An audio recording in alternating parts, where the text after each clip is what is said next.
Morning, Mustang families. I'm Mr. Girding, the superintendent, and along with me is Mrs. Hanson, the K-12 principal, and Mr. Hofforth, the dean of students. Together, we would like to welcome you to our new school year. I know everyone has been frustrated with the lack of communication and answers about the school year, and I want to let you know we are all frustrated as well. We continue to have several meetings every week on updates on guidance and how we're going to start the school year.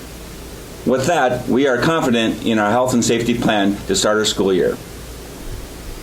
The first and most important step of this plan starts with you, the parents and students. If you look on page 10 of our health and safety plan, we have a daily home screening for students.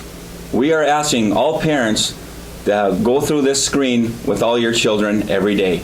There's been times in the past that you sent your children to school when they are not feeling well. This year is very crucial that you do not send your students sick.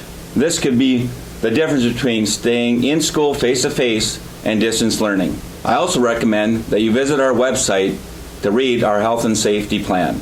I'm Mrs. Hanson. I've gained 2 new titles this summer. I'm now the K-12 principal, and I'm also your COVID coordinator.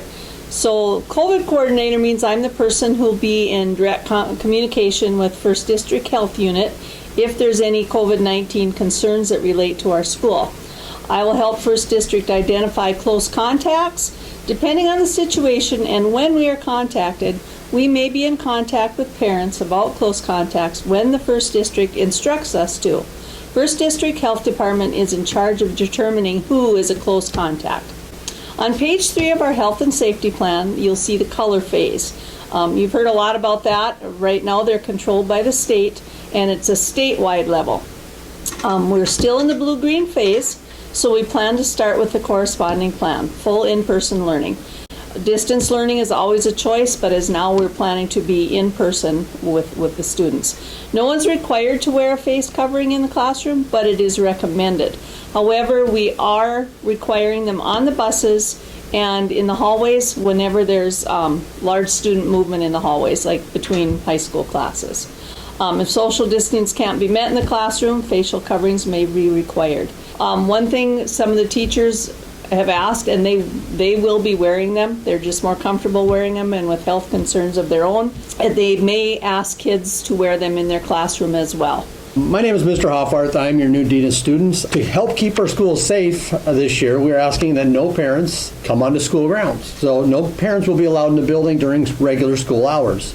We are still working on the logistics of before and after school pickups and drop-offs. Something that might help with this traffic and congestion is if your kids are able to walk to school, let them. This is a family decision. You have to do what's right for your family. This year more than ever, we need you to update your contact information. Work, cell phone numbers, email addresses. Our COVID coordinator can receive a call from First District 24 hours a day. So it is vital that she has your contact information. Now that we've done that, we have a couple questions for our COVID coordinator. So maybe the first one is, do we need to wear masks? As of now, we're in the blue-green color phase. They aren't required other than on the bus or in large movement areas like kids moving in the hallways.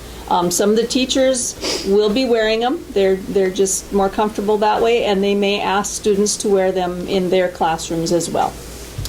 So Mrs. Hanson, what happens if we go to the yellow on the color phase? Okay, if we go to yellow, we'll still be in face-to-face instruction, and always for anybody, distance learning is an option. Masks will be required by everyone at that point, and depending on the severity or the level of the yellow, we may look at some schedule changes to provide for better social distancing. Mrs. Hanson, what happens if a student becomes sick at school? If one of the teachers or some staff lets me know that one of the kids aren't feeling well, I'll go get them. They'll put a face mask on right away and be taken to the isolation room, which is a little room right next to my office. Parent will be called to come and get them right away. That's why, again, it's really important that we have all your contact information so we are able to get a hold of you. Once the student is sent home, they will need to remain home until they are symptom-free for 24 hours. So what happens if someone in your home is tested positive for COVID-19? If you have a family member living in your home who's tested positive, the whole family at that point needs to quarantine for 14 days. How about if a student is not feeling well and they go and get a COVID-19 test? Okay, once you go in for the test, then you do not come back to school until you get those results back. Maybe another good question is, you're the COVID coordinator, when is it time or when should a parent call you? Please call if you have questions, call anytime. But if you have anyone at home diagnosed with COVID or even people you've been in close contact with that it's starting to be questionable for your family, please call the school and let us know what's going on.